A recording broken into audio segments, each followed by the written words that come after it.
desejo compartilhar com os irmãos duas passagens do livro de Romanos. Abra, por favor, em Romanos, capítulo 6. Irmãos, no capítulo 6, quero ver dois versículos, um no capítulo 6, outro no capítulo 7. No capítulo 6, o versículo 4, que diz assim: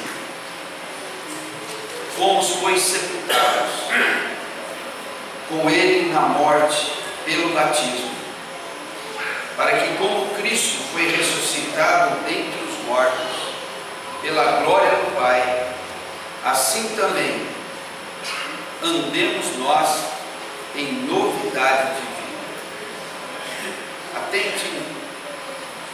Atentem para a palavra novidade. E agora no capítulo 7, versículo 6, está escrito assim: agora, porém, libertados da lei, estamos mortos para aquilo a que estávamos sujeitos, de modo que servimos em novidade de espírito, e não na caducidade da lei. No capítulo 6, versículo 4, diz: andemos nós em novidade de vida. E no capítulo 7, versículo 6, sirvamos em novidade de espírito. Irmãos, nós temos aqui a palavra novidade. O que é novidade? O que é novidade? Algo novo. Algo novo. Algo novo. Fresquinho.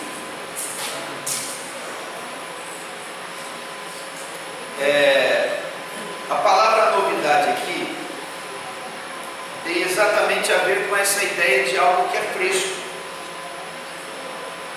Por exemplo,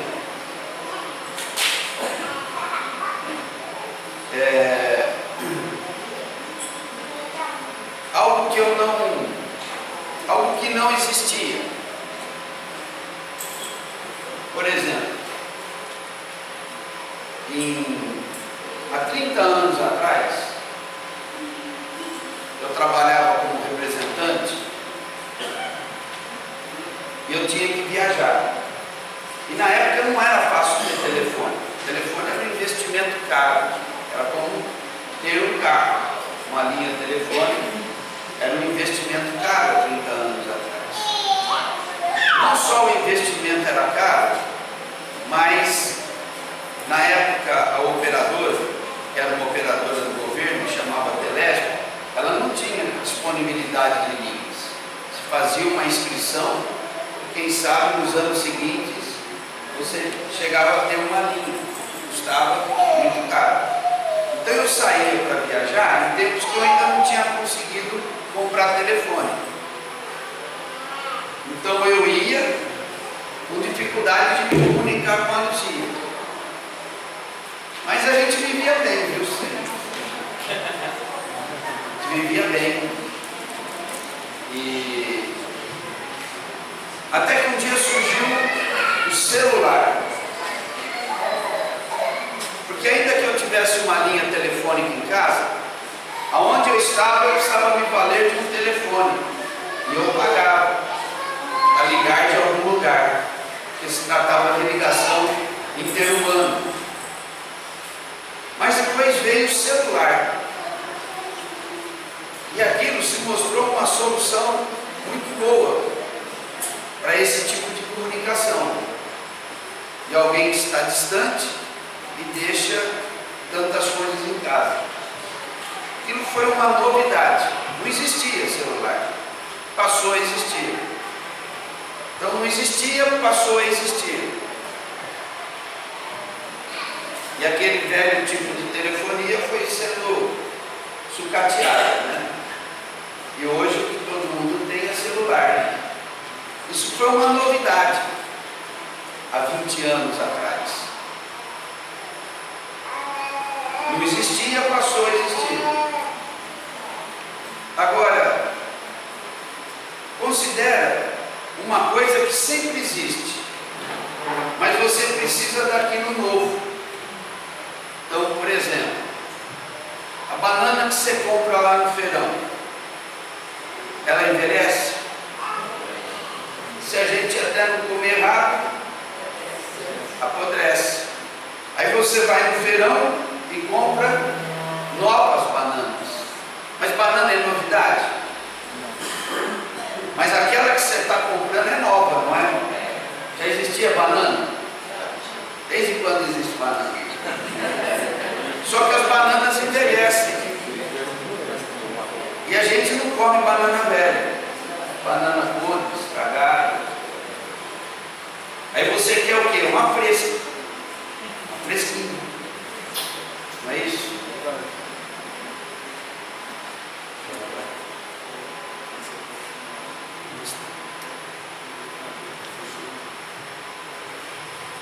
Senhor Jesus.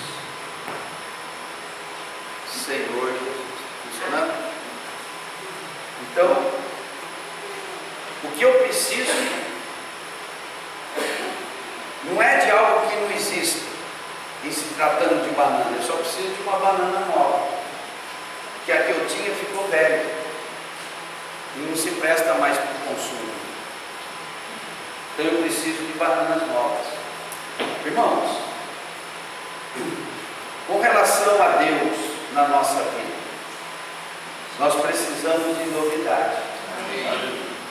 Precisamos de novidade.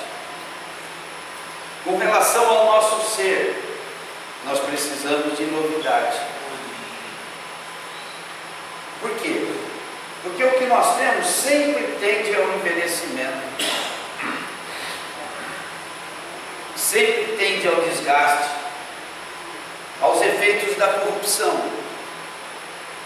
Quando a gente fala em corrupção, a gente está muito cheio de ouvir falar de corrupção, né?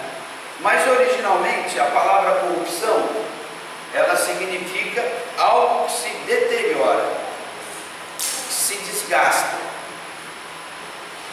e apodrece, ou se tratando de algo que seja metálico, que enferruja e se desgasta e se torna imprestável, ou como uma madeira que vai se desfazendo, esfarelando, o pincone.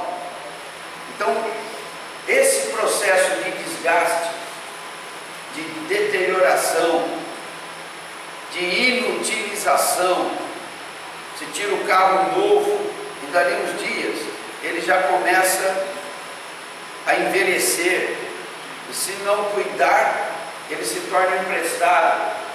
Isso é o que é corrupção.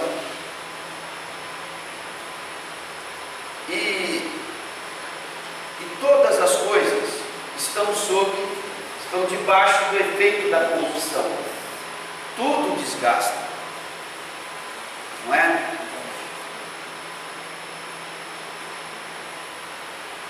O que a Lídia faz lá no salãozinho dela? Ela lida com a corrupção.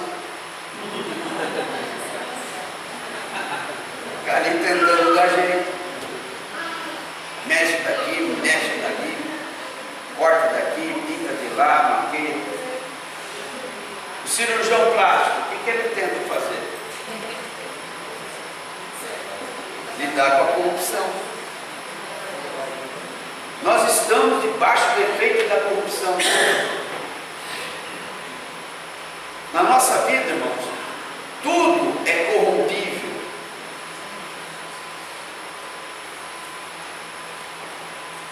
Mas o Senhor, Ele tem o poder da vida eterna. Amém. Ele é o Criador. E Ele torna novas todas as coisas. Amém.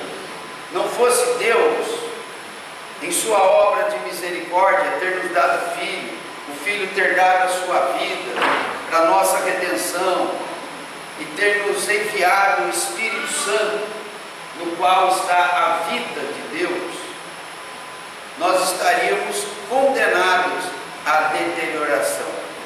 E qual que é o estado máximo da deterioração? Falando agora do ser humano. Qual que é? Morte física. Mas ainda é. Enterrou, vai voltar para o pó. Mas ainda existe algo, que o ser humano não é só corpo. O ser humano também é alma. E se todos ressuscitarão para estar diante do trono de Deus, e alguns serão, por fim, lançados no lago de fogo. Esse é o estado máximo da deterioração do ser humano. Tem uma passagem, ela não é boa de ver, mas precisamos vê-la. Abram Isaías 66.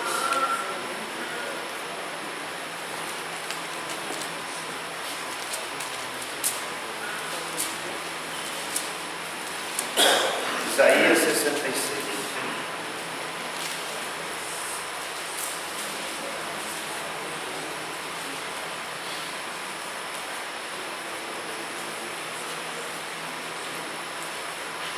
Os últimos versículos.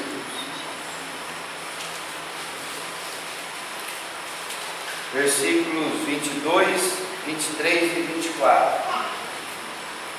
Isaías 22, 23 e 24.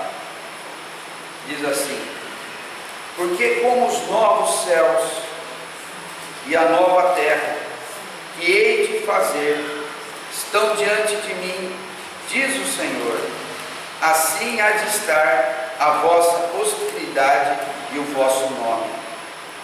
E será que de uma festa da lua nova a outra, e de um sábado a outro, virá toda a carne a adorar perante mim, diz o Senhor.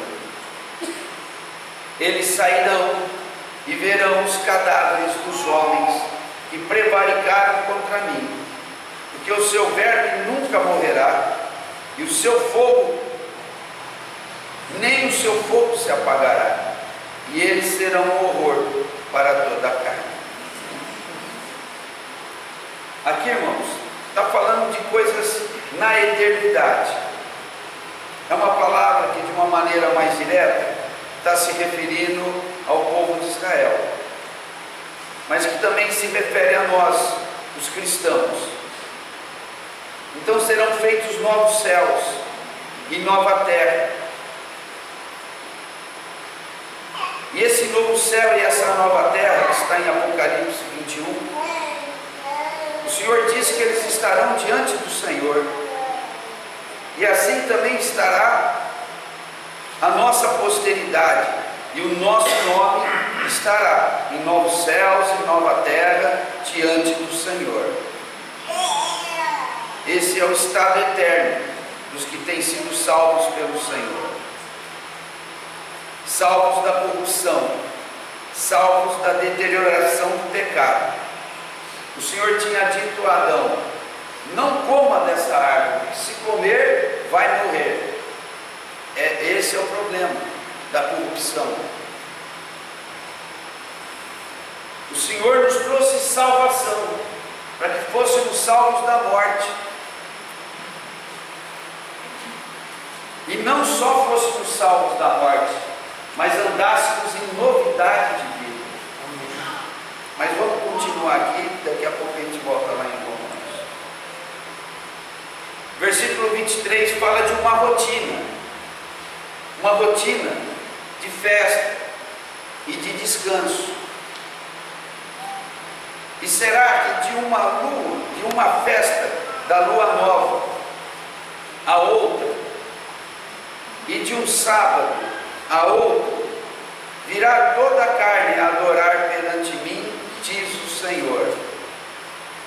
Então, nesses novos céus, nova terra, e Apocalipse nos fala da nova Jerusalém. Nesse novo mundo que o Senhor vai fazer, ali não haverá mais a corrupção, a deterioração, o desgaste, porque não haverá mais a presença do mal. O mal está definitivamente lançado no lago do fogo, e tudo ali permanecerá em novidade. Tudo permanecerá novo. Não é maravilhoso? Aleluia. A gente nem consegue imaginar o que seja isso, porque nós próprios vivemos numa realidade em que tudo se torna velho, velho até a deterioração completa. Tudo vai se desgastando, não só as coisas materiais, entre as quais eu incluo o próprio corpo humano, que volta ao pó. Mas, por exemplo, uma relação de casamento, casa apaixonada, e aquilo sempre tende a deterioração, não é? Uma amizade surge, maravilhosa, e com o passar do tempo tende a deterioração. Tudo está debaixo de corrupção, não é verdade? Senhor Deus. A Denise outro dia falou algo assim: puxa, que bom que a igreja está em paz, né? Faz tempo que nós estamos em paz, ela pensou, Mas temos que ficar vigilantes, não é verdade? Temos que ficar vigilantes, porque para desandar não custa nada, não é verdade? Então, tudo tende à deterioração. Esse é o poder da corrupção. Tudo se desgasta. Um emprego novo. Eu me lembro quando eu comecei a trabalhar como representante, eu dei um salto profissional muito grande. Então a gente saía de serviços burocráticos e ia trabalhar lá com representação. No mínimo a gente ia ganhando dobro, mas às vezes alguns chegavam lá ganhando 2, 3, 4 vezes mais do que ganhavam antes. Isso é uma maravilha, né? Uma maravilha. Então chegava alguém novo. A gente tinha uma rotina de reuniões muito grande. Pelo menos uma vez por mês tinha reunião. E de vez em quando aparecia alguém novo lá. E esse que entrava novo, ele estava animado. Porque ele vinha de um salário X e agora ele ia ganhar 2, 3X. Então ele estava contente com tudo, com o trabalho novo, com a empresa nova, principalmente com o salário novo. Aí ele chegava alegre e tal. E ele começava a conviver com a turma que já estava mais tempo. E a turma que estava mais tempo entrou que nem ele. Só que agora está todo mundo reclamando. Aí esse que era mais novo, eu vi tantas vezes isso, eu fiz isso. Falou, gente, não vamos reclamar não, rapaz. Puxa, eu ganhava tanto, agora estou ganhando tanto. E os mais velhos diziam, quero ver daqui 6 meses o que você vai falar. E dali 6 meses ele já estava na turma dos velhos. Porque toda aquela novidade, toda aquela alegria, todo aquele aumento de salário já não significava mais nada. E como todo mundo, ele já estava reclamando de tudo. Já tinha se deteriorado. Passou a alegria. Foi embora a novidade. Tudo ficou como antes. Voltando aqui no versículo 23.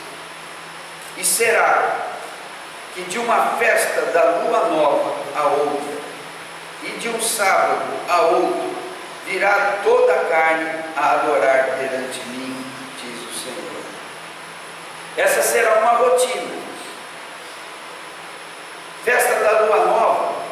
A cada quanto tempo nós temos uma lua nova?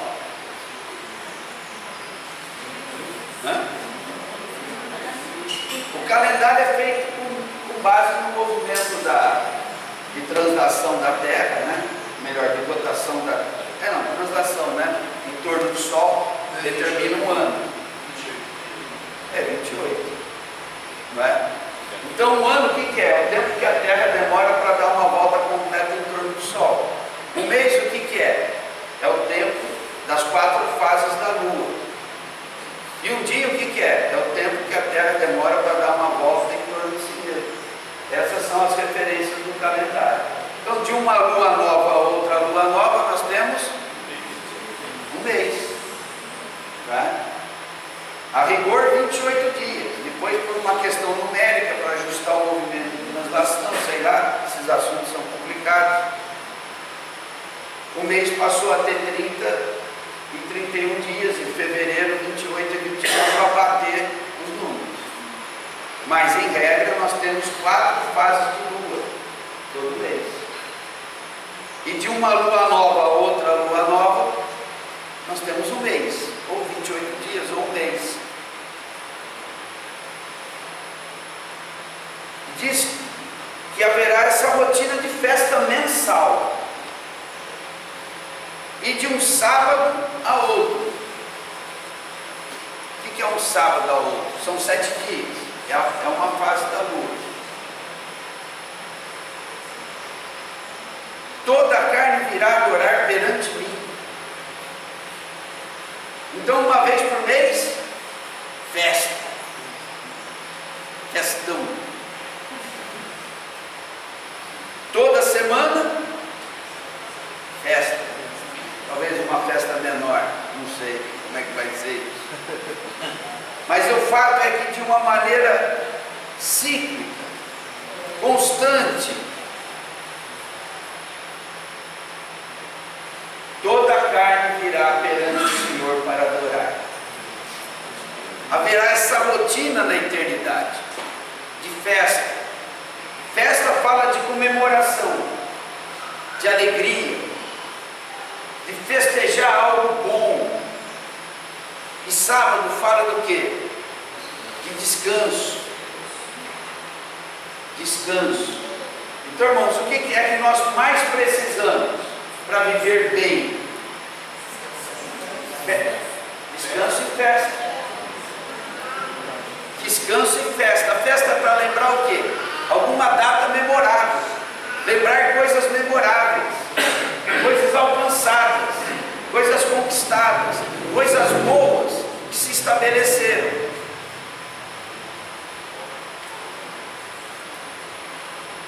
Senhor querido, a gente comemora data de aniversário, não é? Mas data de morte a gente não comemora, né? Porque a gente tem como tendência a festejar a vida, o que veio e não o que foi. Mas o Senhor falou para nós comemorarmos o que? O seu nascimento? Vamos fazer um festão de Natal? O Senhor não mandou fazer festa de Natal. Mas Ele mandou nós lembrarmos do que? Da morte. Puxa, mas que coisa mais para baixo. Irmãos, é pela morte que a vida veio. Não fosse essa morte, não haveria ressurreição. E se não houvesse ressurreição, se não houvesse vitória sobre a morte, nós não teríamos vitória sobre a corrupção. Jesus entrou na morte para destruir a morte. Isso é tão maravilhoso. O Senhor destruiu a morte pela sua própria morte. Na sua morte, o Senhor trouxe perdão para os nossos pecados. E porque morreu, Ele pôde ressuscitar. E ressuscitado, Ele nos trouxe a expectativa da vida eterna. Amém. Mas não haveria perdão de pecados, e não haveria a perspectiva de recebermos o Espírito que nos dá vida, se o Senhor não morresse. Então o que nós festejamos não é o nascimento de Jesus, é a morte de Jesus. Porque quando Jesus nasceu, isso é maravilhoso. Deus veio ao mundo como homem, mas ainda tinha uma jornada de 33 anos.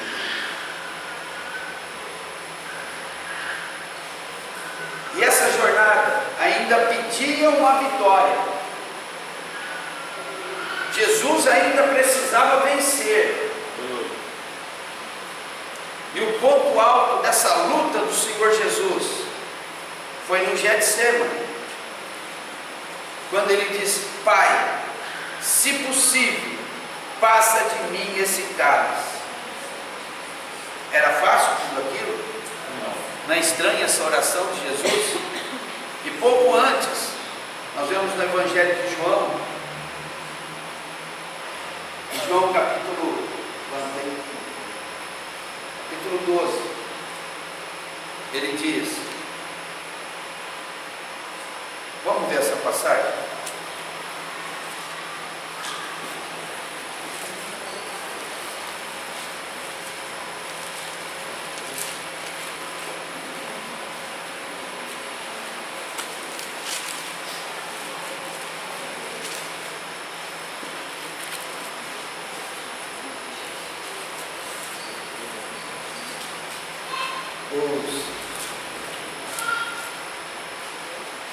Não é 12, só um minutinho.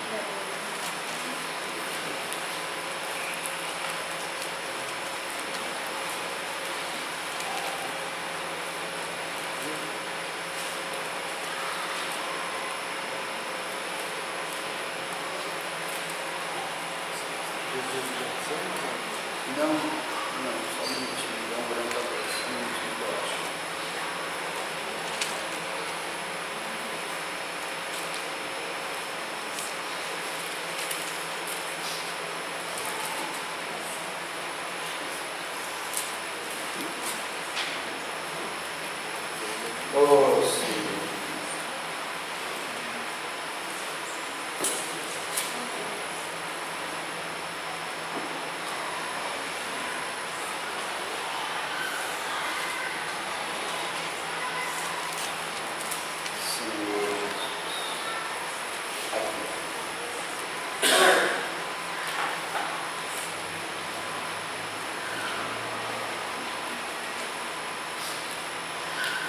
Não, é 12. É João 12.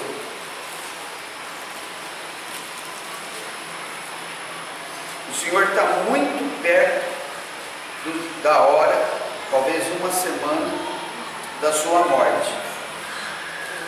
E Ele sabe, então, que é chegada a hora. Versículo 23. Diz assim: Respondeu-lhes Jesus: É chegada a hora de ser glorificado o Filho do Homem. Em verdade vos digo, se o grão de trigo caindo na terra não morrer, fica ele só, mas se morrer, produz muito fruto.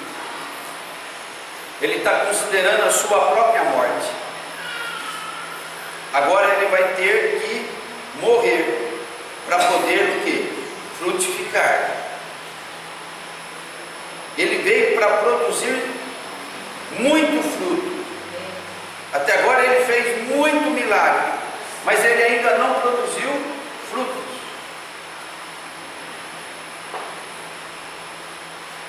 E chegou a hora dele morrer. E se não morrer, não vai produzir muito fruto. O que é o fruto? É ele colocar o Espírito dele dentro de nós. Versículo 25. Ele está falando dele mesmo.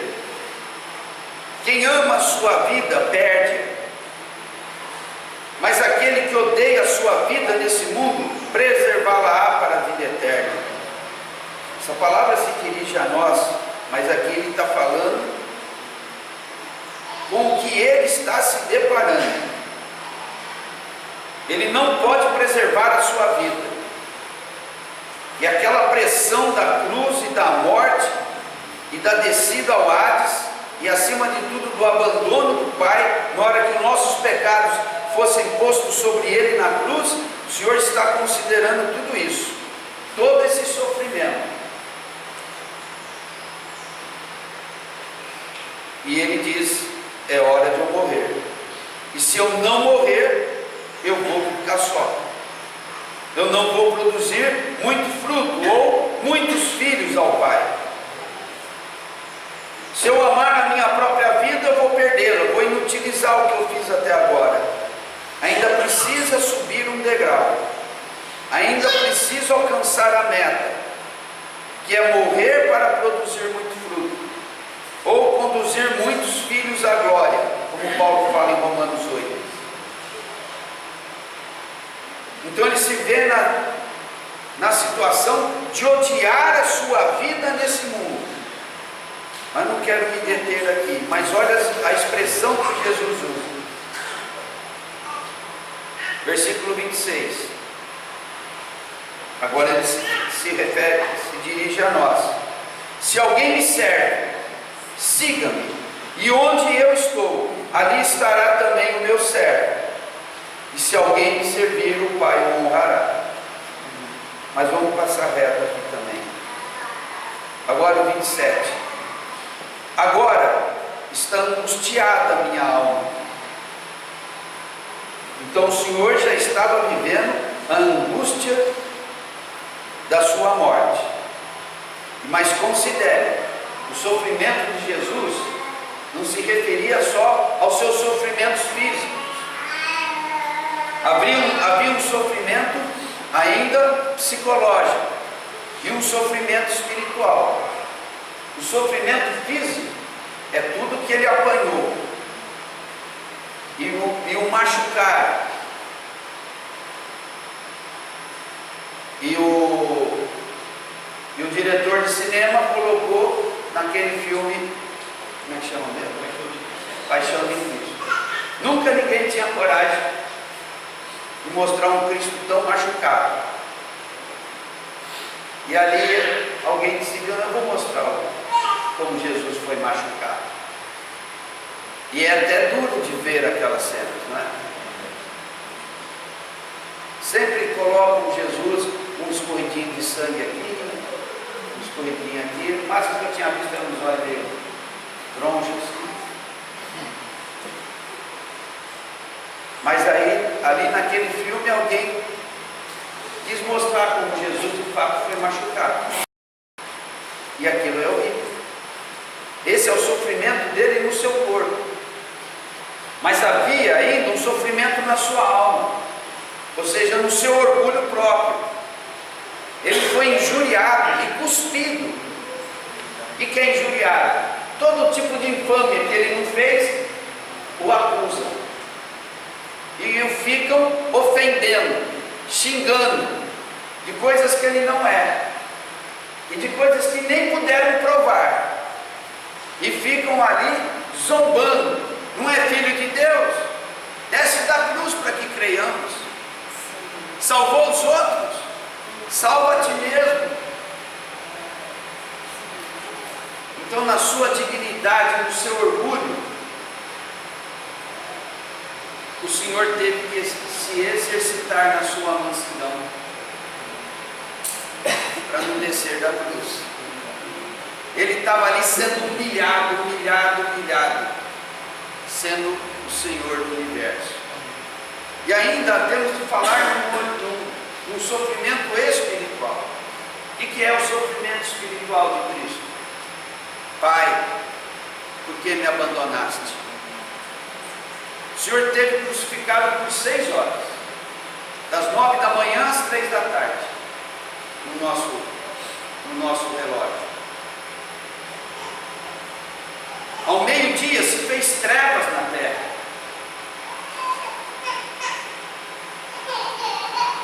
E esse ambiente de trevas, ao que parece, perdurou até as 3 da tarde. E por fim tudo aquilo terminou com um grande terremoto.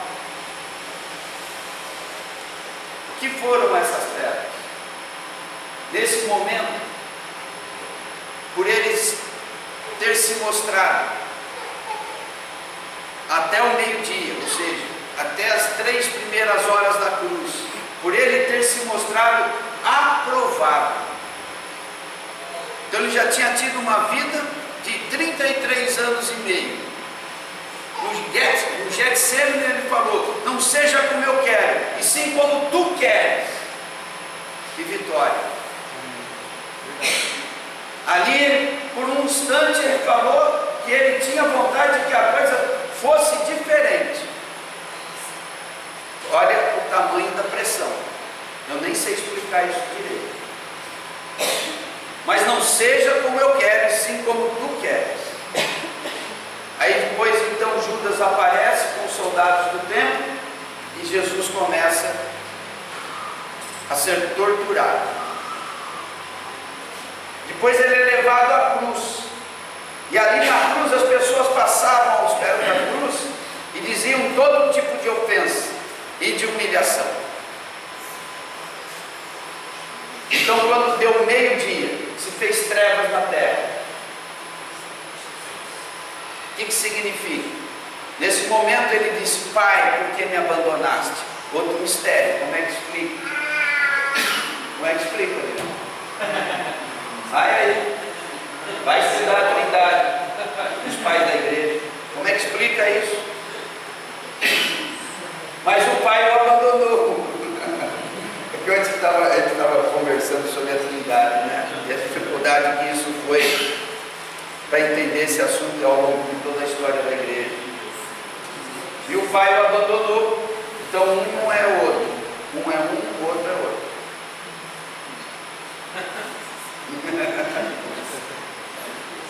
Esse foi o sofrimento espiritual de Jesus. O pai dizia: esse é o meu filho amado, em quem eu tenho todo o meu prazer. Eles são perfeitamente um em propósito. Eles são perfeitamente um em amor. O filho agrada o pai e o pai se agrada do filho, porque o filho em tudo quer agradar o pai. Existe ali uma harmonia e uma sincronia de amor extraordinária, difícil de entender também. Mas naquele momento, o pai teve de se ausentar do filho. Por isso que nós cantamos aquele verso: eu nunca saberei o peso dos meus pecados lá na cruz. O quanto custou para Jesus. Tudo isso para quê, irmãos? Para nos livrar da maldita corrupção. Para que nós vivêssemos no novo, em novidade de vida, em novidade de espírito, para quebrar a maldição que estava sobre o velho Adão, que se deteriorava e se corrompia rumo ao lago de fogo.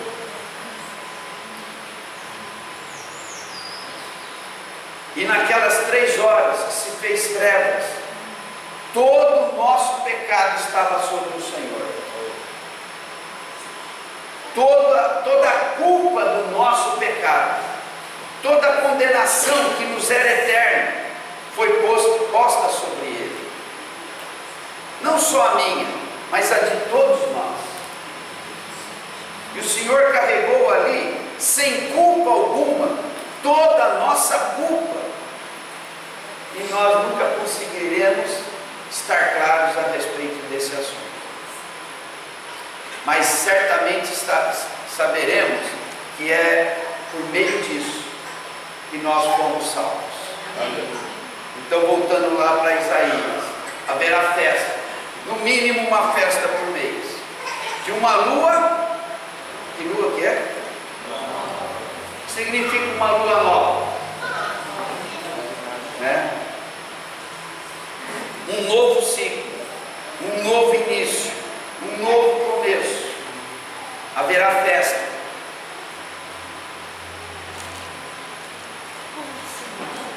E de um sábado a outro também haverá adoração.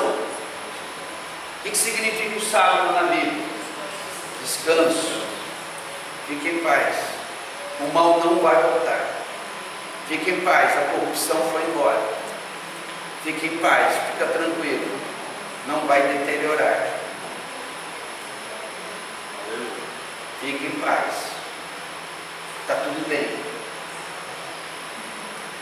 Isso será motivo de adoração. Versículo 24, lá do Isaías 66. Eles sairão. Eles quem? Esses que estão comemorando. É parte da festa.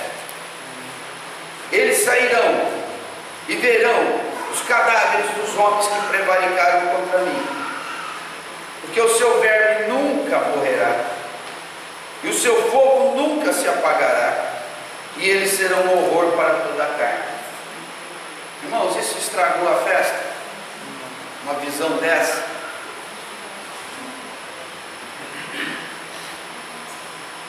Isso é para lembrar por que estão festejando. Qual que é o motivo da festa? Era para eles estar lá. Eu não estou lá. E eu nem era melhor do que os que estão lá. Mas eu não estou lá. Faz parte da festa. Por que você está festejando? Por que está festejando? Porque eu não estou lá. Porque eu não sou um horror. Porque a corrupção não me venceu. Porque eu fui liberto. Porque eu fui sarado. Pelas pisaduras de Jesus, eu fui sarado. Eu fui liberto. Eu fui perdoado. Mas o Senhor sempre vai preparar um momento, vai dar uma espiadinha no lago de fogo, meu filho. Minha filha, vai dar uma espiadinha no lago de fogo. Para você, custou quanto escapar de lá?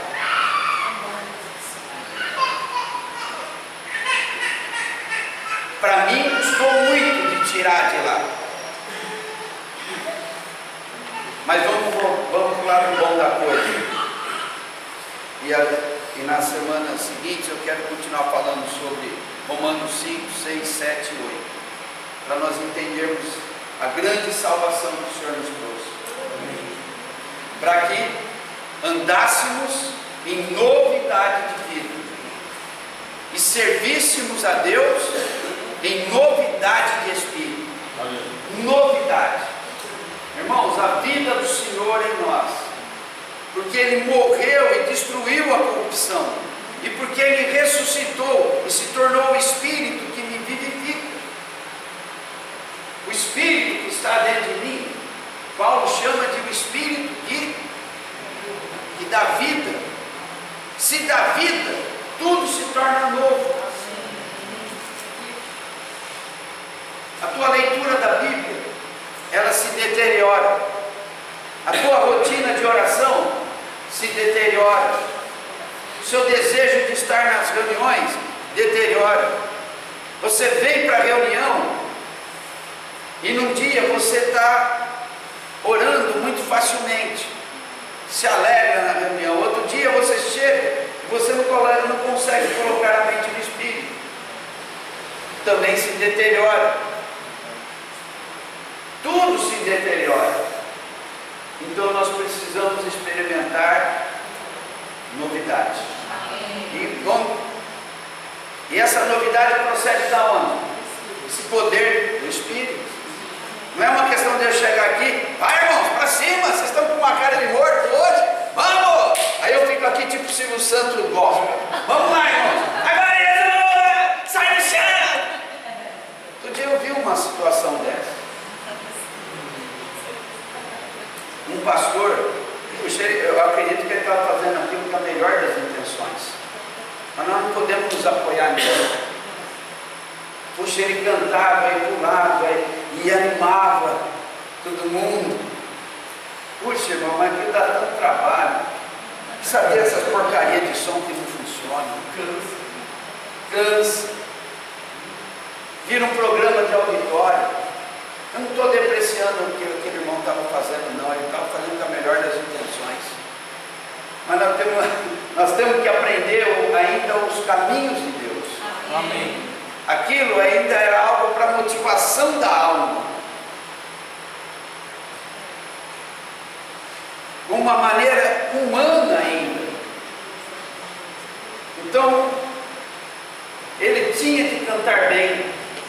Os instrumentos tinham que tocar bem, para botar todo mundo para cima.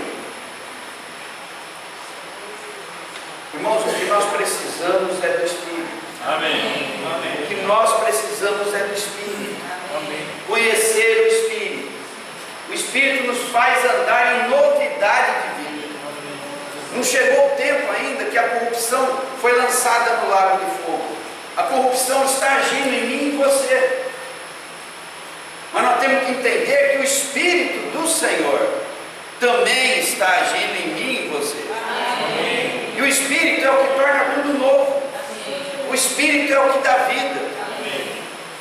Somos vivificados pelo Espírito do Senhor. Nós temos de conhecer o Espírito e aprender a tocar no Espírito. Amém? Amém? Isso é uma questão de orarmos e perguntarmos ao Senhor: Senhor, o que é o Espírito? Senhor, como eu venço o processo de corrupção na minha vida? Como que eu renovo o meu casamento? Como eu renovo o meu ânimo lá no meu trabalho? Como eu renovo o meu ânimo aqui na igreja? Como eu sirvo a Deus em novidade de espírito? Como é que eu ando em novidade de vida? E como é que eu sirvo a Deus? Em novidade de espírito. Mas o fato é que nós podemos ter novidade. Amém. As coisas podem ser frescas. Amém. As coisas podem ser frescas. Elas não são necessariamente novas, porque não existiam antes. Como o celular que não existia, passou a existir. As coisas que o Senhor faz nova é como a banana. A banana é muito velha e se desgasta, mas nós podemos ir lá e comprar bananas novas, fresquinhas, saborosas. Então, irmãos, não há novidade nenhuma do ponto de vista do que a Bíblia diz a respeito do que Deus pode fazer. Mas nós precisamos de experiências renovadas. Amém. Precisamos tocar no que é fresco. Então nós precisamos orar ao Senhor. Amém. Senhor, no meu serviço na igreja, deteriorou. Ontem ele está falando com os irmãos da recepção. Precisamos reciclar, porque tudo tende a uma corrupção. Tudo começa bem e depois em seguida começa uma caminhada descendente. Senhor querido. Mas no Senhor nós temos o Espírito de Deus. Amém. O Espírito que dá vida. Aleluia. O Espírito que tem o poder de renovar todas as coisas. Amém. Então o que nós precisamos é conhecer o Espírito, buscar o Senhor, para que Ele nos ensine a viver por meio do seu Espírito. Aleluia. Amém? Amém? Aleluia. Vamos orar um pouco, irmãos, pedindo para que o Senhor nos renove. Amém. Vamos pedir para que o Senhor nos renove. Amém. Senhor, considera na sua experiência particular o que ficou velho, desde o seu casamento, a tua saúde. Saúde é fogo.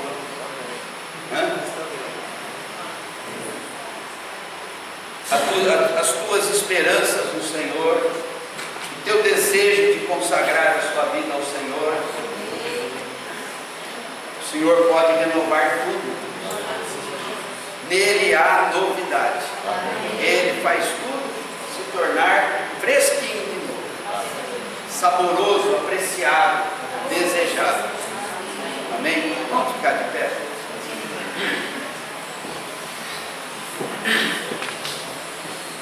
Pai amado, Senhor amado, Senhor querido, Senhor, nós rogamos a Ti novidade de vida. Queremos aprender a andar em novidade de vida. O Senhor fez tanto, Senhor, para destruir em nós o poder prevalecente da corrupção. E tornar prevalecente em nós o poder do Teu Espírito. Amém.